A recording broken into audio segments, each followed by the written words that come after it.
Have you ever ignored a warning because accepting it would mean admitting that someone else could see a danger you could not? Icarus had wings, open sky, and a father begging him to stay between the sea and the sun. He did not fall because he wanted to die. He fell because freedom felt so powerful that caution sounded like fear. Sometimes, we understand the people who love us only after their voices are too far away to hear. If stories like this make ancient myths feel personal, please like, share, and leave a comment. Your support gives gods and heroes Unveiled the motivation to keep turning the old stories of gods, heroes, and ordinary human mistakes into new videos we can explore together. The prison the sea could not open. Before Icarus became the boy who flew too high, he was a boy who could not leave an island. Crete was beautiful from a distance. Blue water surrounded its shores, and sunlight poured across stone walls and cliffs. But for Daedalus and his son, the island was not a paradise. It was a prison. Daedalus was one of the greatest craftsmen in Greek myth.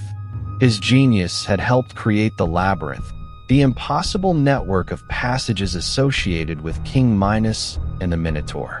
The cruel irony is that the man famous for creating impossible paths eventually became trapped by the world his own skill had helped build. Ancient versions differ in their details, but the emotional shape remains the same. A brilliant father and his young son are confined on Crete, while Minos controls the ordinary routes of escape. The sea cannot save them because the king watches the sea. The roads cannot save them because the king controls the land. Daedalus looks at every path human beings normally use, and every path is closed. Then he looks upward. The sky belongs to no king. That idea changes everything, but it also creates the first truth at the heart of the myth. Sometimes freedom begins when the old routes are no longer available. And sometimes the person who finds the new route is not chasing glory. He is trying to get someone he loves home alive. A father builds freedom. Daedalus begins to build what nature did not give human beings. He gathers feathers, arranges them from small to large, binds them with thread, and fixes them with beeswax. The work is physical and fragile. Feathers must stay placed. Bindings must hold. Wax must remain firm. Every small failure can become fatal once the ground is far below. And beside him is Icarus. Ovid gives us a detail that changes the emotional temperature of the scene. While Daedalus works, the boy plays. Icarus touches the feathers. He softens the wax between his fingers. He smiles at the strange materials without fully understanding that his father is assembling the only road they have left. One person carries the weight of consequences while the other still experiences the moment as possibility. Daedalus sees risk because he has lived long enough to know how quickly a clever plan can fail. Icarus sees wings, and that is important. The father is not trying to keep his son on the ground forever. He is literally building the thing that will allow the boy to fly. Love, in this story, is not the refusal of freedom. Love is the construction of freedom with boundaries attached. When the wings are ready, Daedalus fastens them to Icarus. Ovid describes the father's hands trembling. He weeps. He kisses his son before they leave. These are not the gestures of a tyrant who wants obedience for its own sake. They are the gestures of someone who knows that the gift he is giving cannot be made completely safe. Every parent and mentor eventually meets some version of this moment. Preparing someone to go beyond you does not make watching them leave any easier. The warning between sea and sun. Before they take flight, Daedalus gives Icarus a warning that is usually shortened into one sentence. Do not fly too close to the sun. But the original warning is more balanced than the version most people remember. Do not fly too low, Daedalus says, because the moisture from the sea can weigh down the feathers. Do not fly too high, because the heat above can soften the wax. Keep to the middle course. Follow me. He is not telling Icarus not to fly. He is telling him how to survive flying. That difference matters because it changes the entire moral of the myth. The choice is not between courage and cowardice. It is not between a daring son and a timid father. Daedalus is daring enough to challenge the limits of human movement. He has built wings and is about to trust his own life to them. His warning is not an argument against ambition. It is an argument for understanding the conditions that make ambition possible. But imagine hearing those words as Icarus. You are young and have been trapped on an island ruled by someone else's power.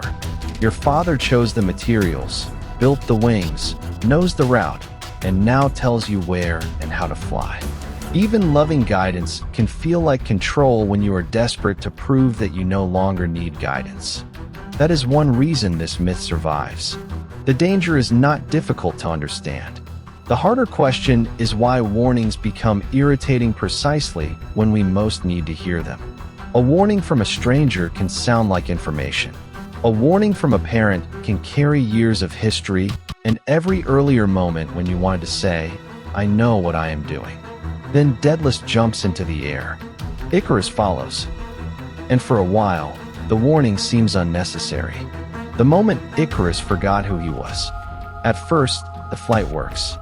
This may be the most dangerous moment in the story. Not when the wax melts. Not when the feathers begin to separate.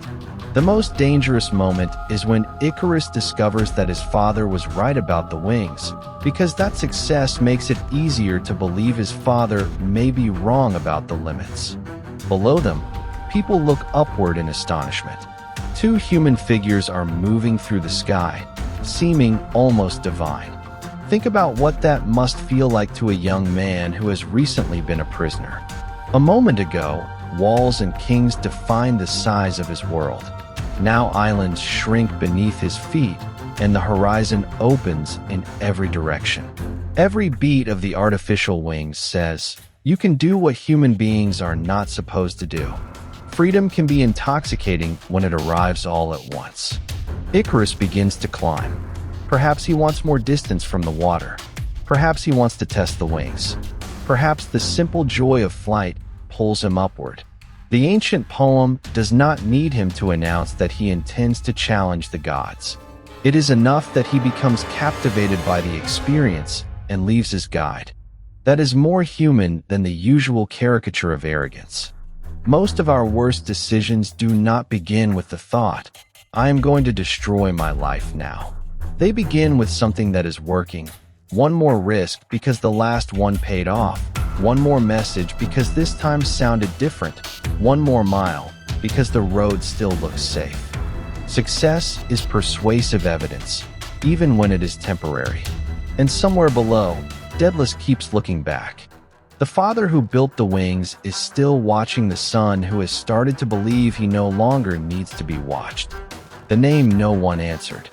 The higher Icarus rises, the harsher the sunlight becomes. The wax begins to soften. At first, the failure barely looks like failure. A feather slips loose, then another. The structure begins to come apart one small piece at a time. Icarus moves his arms, but the wings no longer answer as they did before.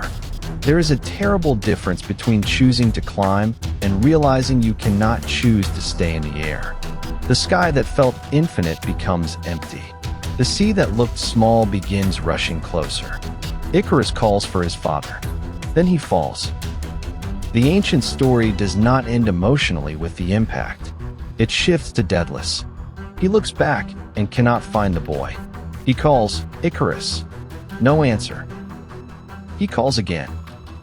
No answer. Then he sees feathers on the water. This is the image that transforms the myth from a warning about recklessness into a story about grief. Daedalus does not receive the satisfaction of being proven right. There is no victory in the words I warned you. He finds the body of his son and buries him. In Ovid, the grieving father condemns his own art. The invention that was supposed to create freedom has become inseparable from the death it could not prevent. And that may be the deepest fear inside every warning given by someone who loves us. Not, I want to control you. Not, I need to be right. But, I can see a version of the future in which I cannot save you. For Icarus, the lesson arrives too late. For Daedalus, there is no lesson large enough to make the loss acceptable, the son's mistake or the father's tragedy. It would be easy to stop here and divide the story into simple roles. The wise father warned. The foolish son disobeyed. The son punished arrogance. End of lesson. Greek myth is rarely that clean. Daedalus himself carries a darker history. Ancient traditions tell of a brilliant younger craftsman, often called Telos or Paradix, whose talent threatened him. In one version, Daedalus becomes so jealous that he throws the young man from a height. The victim survives only through divine intervention, transformed into a bird. That detail casts a shadow over the father, who later watches another young man fall from the sky. It does not mean Icarus dies as a simple punishment for Daedalus. Ancient myths do not always behave like moral equations. But the parallel invites an uncomfortable question. What happens when the person warning you about a dangerous impulse has struggled with that same impulse himself? Sometimes we reject advice because we can see the hypocrisy inside the person giving it. A reckless father says be careful. A self-sacrificing mother says choose yourself. A status-driven mentor says status is not everything. The warning may be wise, and the messenger may still be imperfect. In fact, the warning may be wise because the messenger is imperfect. Daedalus knows what brilliance can become when it is mixed with pride, fear, or jealousy. He knows that intelligence does not cancel human weakness. He knows a talented person can cross a line while believing he is still in control. So perhaps the tragedy is not that a perfect father failed to raise an obedient son. Perhaps it is that two human beings, each carrying different forms of confidence, loved each other but could not transfer experience from one mind into another. Daedalus could give Icarus wings. He could give him instructions. He could not give him the years that made those instructions feel urgent. Why we ignore the people who love us most. This is where Icarus leaves the ancient sky and enters ordinary life. Why do we sometimes resist the people who care about us most? Because love has memory. The person warning you today may be the same person who once chose your bedtime, questioned your friends, or worried about dangers you believed were imaginary. Even when the relationship changes, old roles can remain in the room. A parent may be speaking to an adult child, while the adult child still hears the voice of authority from years ago. A partner may be expressing fear, while the other person hears accusation. A friend may be naming a pattern, while we hear judgment. Sometimes control really does disguise itself as concern. Not every warning is wise. Growing up means learning to distinguish care from manipulation, experience from fear, and guidance from domination. But the opposite mistake is also real, rejecting useful advice simply because we dislike the feeling of being advised. There is a difference between choosing your own path and refusing every map someone else offers you. Icarus does not need less courage. He needs the ability to remain courageous while still receiving information from someone who knows something he does not. That is a harder kind of independence. Immature freedom says, "No one tells me what to do." Mature freedom asks, "What do you see that I might be missing?" Then it makes its own decision. The goal is not permanent obedience. Daedalus built the wings because staying trapped was not acceptable. The entire escape depends on doing something dangerous, original, and unprecedented. The lesson is not stay on the ground. The lesson is learn which limits protect your flight. How to fly high without losing the way home.